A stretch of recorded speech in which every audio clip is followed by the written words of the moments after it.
Hey guys, welcome to our next lesson here on Tumultuous, Texas. We're going to be looking at stuff like the internal slave trade, westward expansion, and the event of the Alamo. You're going to be utilizing Pear Deck here to get your warm-up done, and I'd like you to use Pear Deck to examine some of the trends on these graphs. And tell me, what do these graphs reveal about cotton and slavery in the South? So we've got three different ones here. The ones on this half are all related. I'm talking about the map one. So go ahead, do this, and then I'll reveal the answers here in a second. So go ahead and pause so you can take some time to answer. So here's what I would ideally like you to have noticed. The growth of cotton explodes exponentially in the 19th century, especially in the South.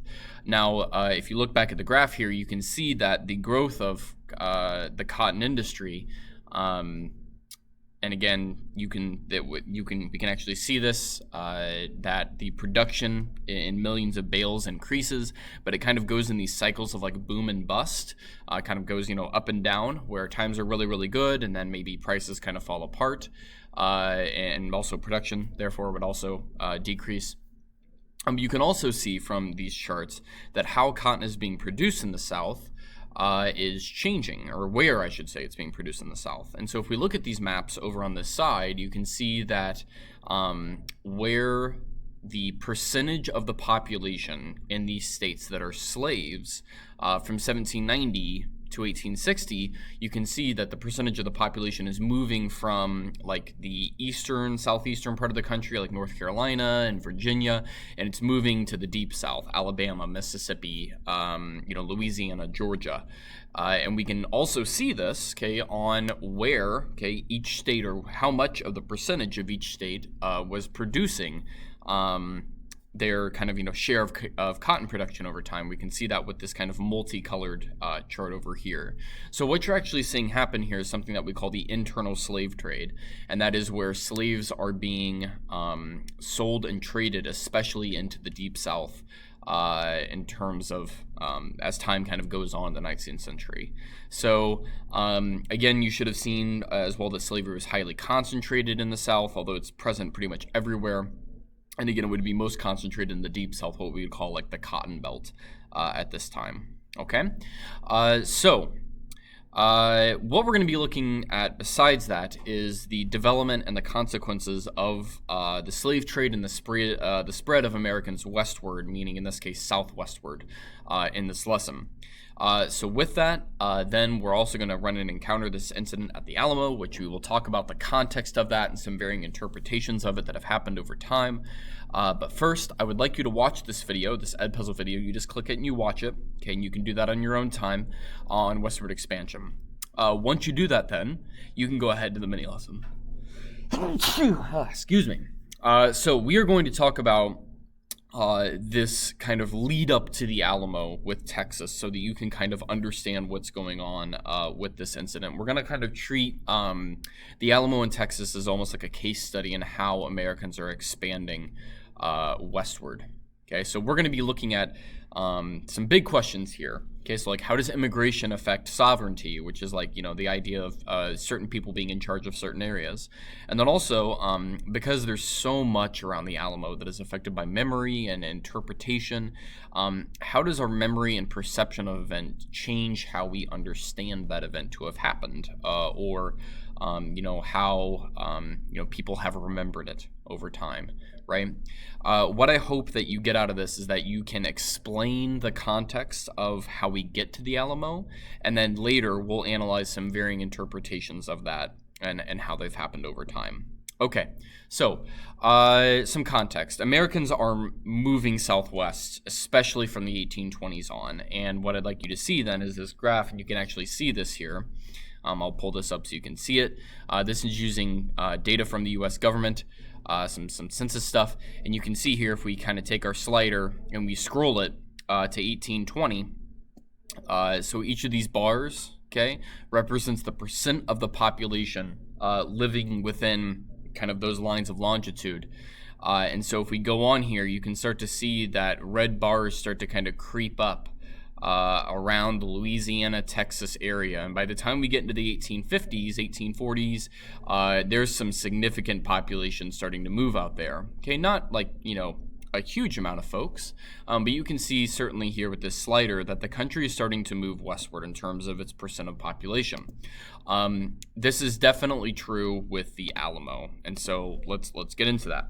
Okay, the other background that you need to know with Texas in this area is that it's all owned by Mexico.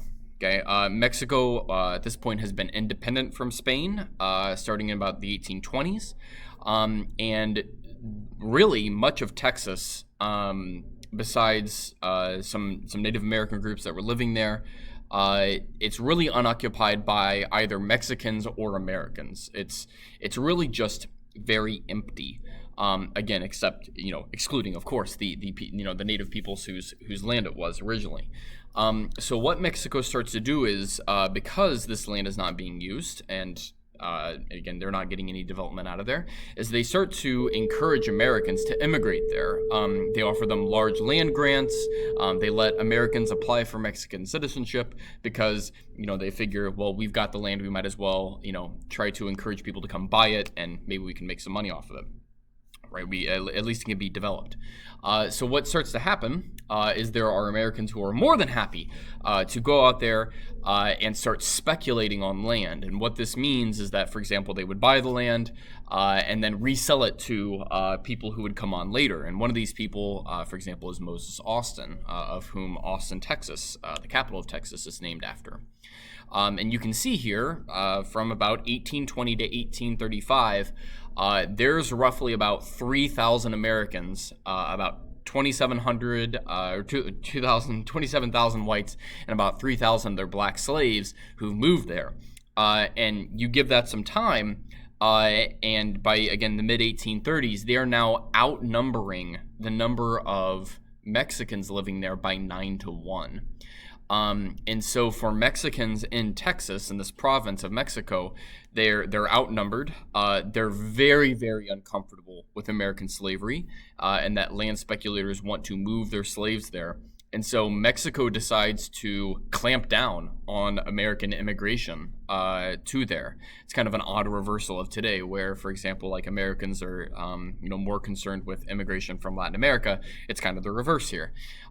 So Mexico starts to get really, really uncomfortable with this, and Americans basically have a choice. Like, are you going to accept some of the rules that Mexico is putting on, Americans moving there, or are you going to go another route? And so there's one group of Americans who do call for accepting, tighter Mexican rule, but they would like more territorial autonomy. Meaning, for example, like specifically, they want Mexico's government less in charge, and they would also like to buy and sell slaves in this province. Another group who is much more radical is calling for armed revolution, breaking away from Mexico, again, for the purposes of having their own decisions and buying and selling slaves in Texas. The wrench in the plans is going to come with the Mexican general Antonio Lopez de Santa Anna. And Santa Anna, he is going to really, really crack down on Mexico having these ideas of being a little either kind of its own autonomous province of Mexico, or just trying to be independent.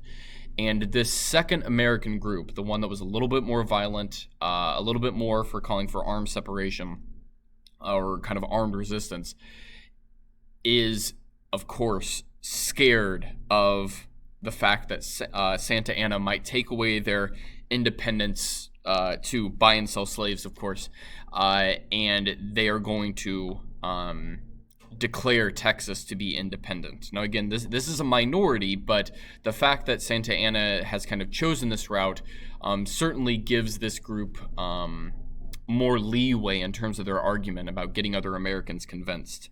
So what happens? Well, a group of American settlers and other figures, they decide to take over a Spanish mission which was not theirs, and they decide to defend against the Mexican army, which is marching northward. Now, they could have totally left and not had any issue. And again, like, they didn't have to fight here. They also, could have, saved themselves and wait to fight, save themselves and you live to fight another day.